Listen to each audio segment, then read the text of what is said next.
तो इस पार्ट की शुरुआत में सियोकी अपनी पावर को टेस्ट करने के बाद एक जगह बैठकर अपने मन में बोल रहा था कि मेरे ड्रीम वाले मेंटल हॉस्पिटल में 6 रूम्स हैं, तो शायद उन सब में एक गॉड होगा और वो डोर तभी ओपन होंगे जब मैं किसी एक गॉड को पूरी तरह ठीक कर दूंगा। अब सियोकी ये सोच ही रहा था कि तभी उसके पास एक चमगादड़ आता था जो सियोकी को कहीं लेकर जाने की कोशिश कर रहा था, तो सियोकी उसे फॉलो करने लगता है। जहाँ कुछ देर बाद वो चमगादड़ सियोकी को उसी ट्रक के पास ले आता है जिसे हमने पहले भी देखा था। तो वहाँ पहुँचने के बाद सियोकी उस ट्रक को ध्यान से देखने लगता है और उससे पता चल जाता है कि उसके अंदर मॉन्स्टर है। साथ ही उन मॉन्स्टर को भी महसूस हो गया था कि ट्रक के बाहर कोई इंसान है। तभी वहाँ वो ट्रक ड्राइवर आ जाता है और सियोकी से पूछता है कि क्या वो एक नाइट वॉचमैन है, पर को इस बारे में कुछ नहीं पता था। तभी वो ड्राइवर एक डेमोनिक वेपन निकाल लेता है और सभी मॉन्स्टर को भी ट्रक से बाहर बुला लेता है। ये देखकर सियोकी भी एक आयरन रॉड ले लेता है। अब वो सभी मॉइस्चर सियोकी पर अटैक करने लगते हैं, पर सियोकी काफी आसानी से सभी मॉइस्चर को मार रहा था। जहाँ वो उनसे लड़ते समय अपनी नई टेक्निक्स का भी इस्तेमाल कर रहा था। तभी वो ड्राइवर भी सियोकी पर अटैक करता है और सियोकी की आयरन रॉड के टुकड़े टुकड़े हो जाते हैं, पर सियोकी काफी स्पीड के साथ रॉड के टुकड़े पकड़ लेता है और फिर उन्हें काफी तेजी से फेंकता है, जिससे आसपास के सभी मॉन्स्टर मर जाते हैं। सियोकी की ऐसी पावर देखकर वो ड्राइवर भागने लगता है, लेकिन कि उसका सर पकड़कर जमीन में मार देता है,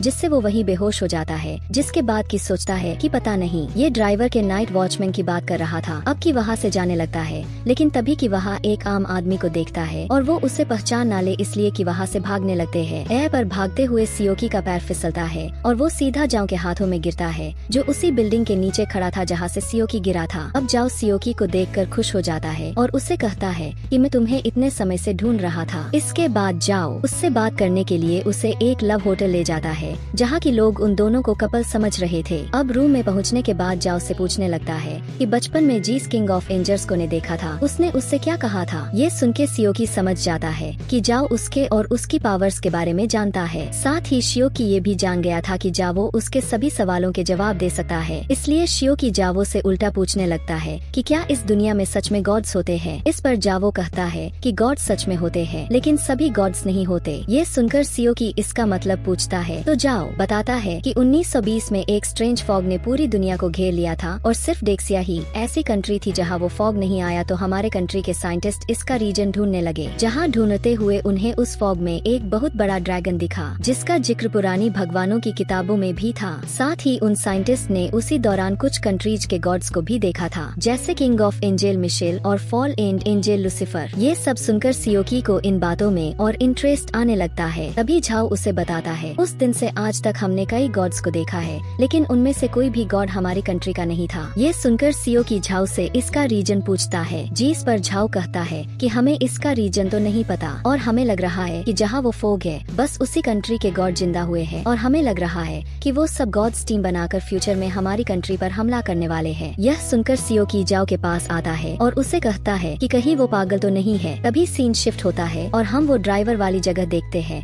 जहाँ वो नए वॉचमैन आ जाते हैं और देखते हैं कि उनके वहाँ पहुँचने से पहले ही किसी ने सभी को मार दिया है और सिर्फ वो ड्राइवर ही वहाँ जिंदा बचा है। साथ ही उस ड्राइवर से उन्हें पता चल जाता है कि उन मॉन्स्टर्स को मारने वाला एक यंग लड़का था और उसके पास किंग ऑफ एंजल की पावर थी। तो ये जानकर उन नाइट वॉचमैन में से एक अपने कैप्टन को कॉल करके बता देता है कि किंग ऑफ एंजल की पावर किसी को मिल गई है। ये जानकर वो कैप्टन भी हैरान था। तभी वो नाइट वॉचमैन उसे कहता है कि एंशिएंट गॉड चर्च के लोग भी यहाँ आने वाले हैं, इसलिए तुम तैयार रहना क्योंकि हमें उस लड़के को ढूंढना होगा। दर्शियों की जाव से पूछता है कि वो उसे इतने समय से क्यों ढूंढ रहा था। इस पर जाव बताने लगता है कि जब से वो फोग अपीयर हुआ है तब से ऐसे कुछ बच्चे पैदा होते हैं जिनके पास अनोखी ताकतें होती है, जिन्हें हम टैबू पावर्स कहते हैं, जो 6 लेवल्स में डिवाइडेड है। ये सुन के सियोकी सोचता है कि ये लेवल्स तो उन्हीं डोर्स के बराबर है जिन्हें मैंने सपने में देखा था। तभी जाओ सियोकी से कहता है कि तुम्हारे पास कोई तबू पावर नहीं है, बल्कि तुम्हारे पास डिवाइन पावर है जो तुम्हें खुद किंग ऑफ एंजल मिशेल ने दी है। ये सुनकर सियोकी जाओ से पूछता है कि आखिर मिशेल ने मुझे ये अपनी पावर्स क्यों दी। इस पर जाओ बोलता है कि क्या तुम्हें सच में नहीं पता या फिर तुम मुझसे कुछ छुपा रहे हो। ये सुनकर कहता है कि मैं झूठ नहीं बोल रहा हूँ, मुझे मिशेल ने कुछ नहीं बोला था। इसके बाद जाओ से उसके बारे में पूछता है, क्योंकि जिस तरह से वो उन मॉन्स्टर्स को मारता है वो कोई नॉर्मल इंसान तो नहीं कर सकता, या तो उसके पास तबू पावर है या डिवाइन पावर। इस पर जाओ बोलता है कि तुम्हें क्या लगता है कि ये पावर्स किसी को भी मिल जाती है। इस पूरी कंट्री में सिर्फ कुछ ही डिवाइन पावर वाले लोग हैं और वो उनमें से नहीं है। वो तो बस एक नॉर्मल इंसान है जिसे लड़ना आता है और तबू वेपन्स यूज करने आते हैं। को एक ब्रीफ केस दिखाता है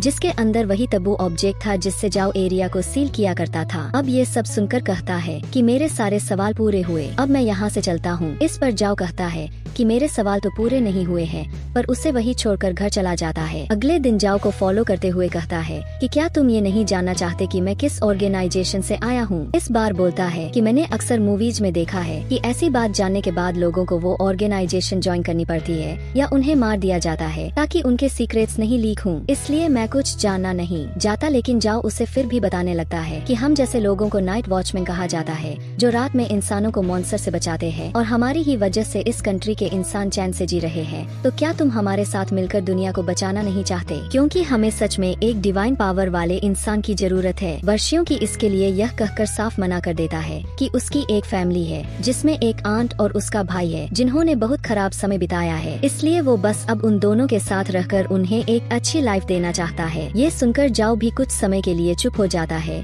और उसे फॉलो करना बंद कर देता है। इसके बाद शियोकी नाइक्स को ठीक करने के लिए उस हॉस्पिटल से बाहर ले आता है जहां अब नाइक्स की हालत 6% ठीक हो गई थी। दूसरी तरफ जाओ को उसके सीनियर से ऑर्डर मिलते हैं कि शियोकी उनके लिए बहुत जरूरी है, इसलिए उसे लाना ही होगा, चाहे फिर ताकत का इस्तेमाल ही क्यों ना करना पड़े। अब सीन शिफ्ट होता है और हम उसी आदमी को देखते हैं जो NCNT चर्च से था। वो आदमी कई सारे मॉन्स्टर के पास आता है जिन्हें जेल में कैद कर रखा था, जिसके बाद वो उनकी तरफ एक डेमोनिक आइटम फेंकता है जिसे जैसे ही एक मॉन्स्टर खाता है वो काफी बड़ा और स्ट्रांग हो जाता है। फिर वो आदमी बहुत सारे डोमिनिक आइटम उन मॉन्स्टर की तरफ फेंक देता है जिससे वो सभी काफी बड़े और स्ट्रांग हो गए थे। दूसरी तरफ शियोकी वापस घर आ जाता है और देखता है कि जाओ भी उसके घर में ही है, तो शियोकी जाओ को अपने रूम में लेकर जाता है और उससे पूछता है कि वो यहाँ क्या कर रहा है और उसे उसके घर का एड्रेस कहाँ से मिला। इस पर जाओ कहता है कि मैंने तुम्हारे बैग में एक ट्रैकर लगा दिया था जिसकी मदद से मैं यहाँ आया हूँ। इसके बाद वो टेबल पर कुछ पैसे रखकर बोलता है कि तुम्हारे पास दो रास्ते हैं, या तो हमारी ऑर्गेनाइजेशन ज्वाइन कर लो या फिर मैं तुम्हें मार दूंगा। ये सुनकर के पैरों के नीचे से जमीन खिसक जाती है, पर तभी झाओ हंसने लगता है और से कहता है कि अगर वो उनका ग्रुप ज्वाइन नहीं करने वाला तो उसे कहीं दूर चले जाना चाहिए, क्योंकि उसकी डिवाइन पावर के कारण कई लोग उसके पीछे हैं, जिनमें से एक इंसेंट चर्च ऑफ गॉड नाम की एक बुरी ऑर्गेनाइजेशन भी है जो की पावर का यूज करना चाहती है, इसलिए वो लोग जरूर ढूंढ रहे होंगे। इसलिए जाओ शियोकी को सलाह देता है कि उसे आराम से छुप कर रहना चाहिए, क्योंकि वो लोग जाओ की तरफ प्यार से उसे नहीं समझाने वाले। इसके बाद जाओ शियोकी को बताता है कि वो दोनों एक जैसे हैं, क्योंकि जाओ के फादर भी बचपन में मर गए थे और उसे उसकी मॉम ने भी बड़ी मुश्किलों से पाला है, लेकिन जाओ को मिलिट्री ज्वाइन करनी थी जिसकी वजह से वो अपनी मॉम से दूर हो गया और उनकी सेवा नहीं कर पाया। लेकिन जाओ शियोकी के लिए ये नहीं चाहता था, इसलिए वो उसे कहता है कि तुम्हें जो करना है तुम कर सकते हो, सबकी एक न एक लाइफ होती है और मैं अपने कैप्टन और टीम को समझा लूंगा, तुम उसकी चिंता भी मत करना। ये सुनकर शियोकी समझ जाता है कि जाओ एक बहुत अच्छा इंसान है। इसके बाद जाओ वहाँ से वापस किचन में जाने लगता है क्योंकि वो खाना बना रहा था, लेकिन शियोकी उसके जाने से पहले उसके पैसे लौटा देता है और उससे पूछता है कि मिलिट्री ज्वाइन करके वो क्या करना चाहता था। इस पर जाओ बोलता है कि मैं कई सारे मेडल जीकर अपनी मॉम का नाम अपने गांव में रोशन करना चाहता था। इसके बाद जाओ और शियोकी की फैमिली डिनर एंजॉय करते हैं, जिसके बाद जाओ शियोकी से ये कहकर चला जाता है कि फ्यूचर में वो एक बहुत अच्छा इंसान बने। अब जाओ के वहाँ से जाने के बाद शियोकी देखता है कि जाओ गलती से अपना लाइट है बैर वही भूल गया है। आगे जाओ को उसका एक सीनियर ऑर्डर देता है कि उसे एक जगह पर बैरियर बनाना है, क्योंकि वहाँ वही 5 आ गए थे जिन्हें हमने थोड़ी देर पहले जेल में देखा था। इसलिए वो सीनियर ऑर्डर दे रहा था कि उसे बैरियर बनाकर तुरंत वहाँ से निकल जाना है और थोड़ी देर बाद वहाँ हीरोज की टीम पहुँच जाएगी। पर जाओ के सामने एक मॉन्स्टर था जो इंजर्ड हालत में था, इसलिए जाओ अपने सीनियर से बोलता है कि मैं इसे मार दूंगा, पर उसका सीनियर उसे मना करने लगता है क्योंकि वो मॉन्स्टर बहुत ज्यादा ताकतवर था। पर जाओ उसकी बात नहीं सुनता और ये कहते हुए तलवार लेकर खड़ा हो जाता है कि अगर मैं यहाँ से गया तो ये मॉन्स्टर मेरा बैरियर तोड़कर कई इंसानों को मार सकते हैं, पर मैं ये ऐसा नहीं होने दूंगा। अब वो इंजर्ड मॉन्स्टर जाओ की तरफ बढ़ता है तो जाओ उस पर अटैक करता है, लेकिन वो मॉन्स्टर भी जाओ की बॉडी पर पंजे मारने में कामयाब हो जाता है। ये देख कर जाओ समझ जाता है कि उस मॉन्स्टर की स्पीड जाओ से स्लो है पर उसकी स्ट्रेंथ ज्यादा है।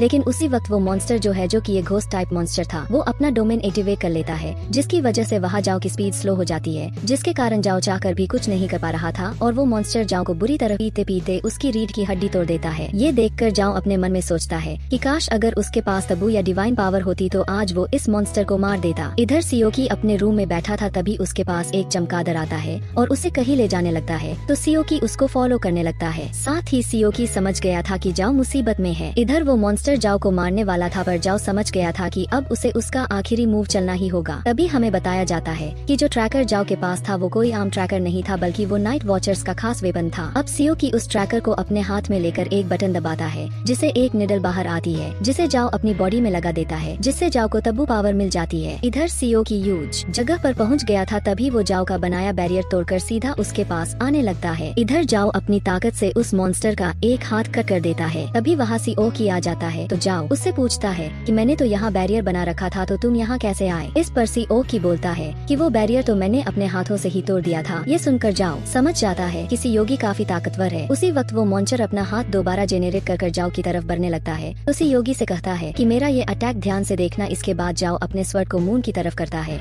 जिसकी वजह से मून की सारी लाइटनिंग पावर्स उसकी स्वर्ड में आ जाती है। जिसके बाद जाओ बड़े ही स्टाइल में उस मॉइस्चर की गर्दन उड़ा देता है, जिससे देखता रह जाता है। पर तभी जाओ जमीन पर गिर जाता है और उसकी बॉडी से खून निकलने लगता है। ये देखकर जाओ से पूछता है कि ये सब कैसे हो रहा है, तुम्हें तो कोई चोट नहीं लगी थी। असल में जीस निडर को जाओ ने अपनी बॉडी में लगाया था। उससे थोड़े समय के लिए तब्बू पावर्स मिलती थी, पर उसका एक साइड इफेक्ट था कि उससे बॉडी की बहुत बुरी कंडीशन हो जाती थी। पर सियोकी को कुछ भी समझ नहीं आ रहा था कि वो क्या करे। तभी जाओ सियोकी से बोलता है कि मैं हमेशा तब्बू पावर्स चाहता था और आज उन्हें यूज करके मुझे बहुत अच्छा लगा। इसके बाद वो सियोकी से पूछता है कि क्या वो स्वर्ग चलाते वक्त वो लग रहा था। इस पर सियोकी हाँ करता है। तभी जाओ अपनी सिगरेट को मुंह में लगा लेता है तो सियोकी उसे जलाने लगता है, पर उसके सिगरेट जलाने से पहले जाओ अपना दम तोड़ देता है। ये देखकर सियोकी रोने लगता है और चिल्लाते हुए कहता है कि जिन लोगों को तुम इतने समय से बचा रहे थे, आज तुम्हारे इस दुनिया में मेन होने के बारे में क्या उन्हें पता भी है? तो फिर क्यों तुम हीरो बनकर उन लोगों को प्रोटेक्ट कर रहे थे? तभी के इतने गुस्से की वजह से उसकी गॉड्स पावर एक्टिवेट हो जाती है और वो हवा में उड़ने लगता है। इधर वो मॉन्स्टर अपना हेड फिर रिजेनरेट कर लेता है और के तरफ बढ़ने लगता है, लेकिन उसे टच करते ही वो दूर जाकर गिरता है। इसके बाद सियोकी जाओ की शोर लेकर एक ही अटैक में उस मॉन्स्टर को बीच में से काट देता है। इधर हीरोज की टीम की एक लड़की तेजी से उसी तरफ आ रही थी, जिसे उसका सीनियर फोन की मदद से बता रहा था कि सियोकी का ट्रैकर मूव नहीं कर रहा है, शायद वो मर गया है। ये सुनकर वो लड़की कहती है कि ऐसा नहीं हो सकता, वो इतनी जल्दी नहीं मर सकता। लेकिन तभी वो देखती है कि सियोकी जाओ को अपने हाथों में लेकर उसकी ओर आ रहा है। दूसरी तरफ हम सियोकी के डॉग को देखते हैं, जो एक जगह आकर आसमान की तरफ देखता है और उसकी आंखें चमकने लगती है। अब इसी के साथ ये पार्ट यही खत्म होता है।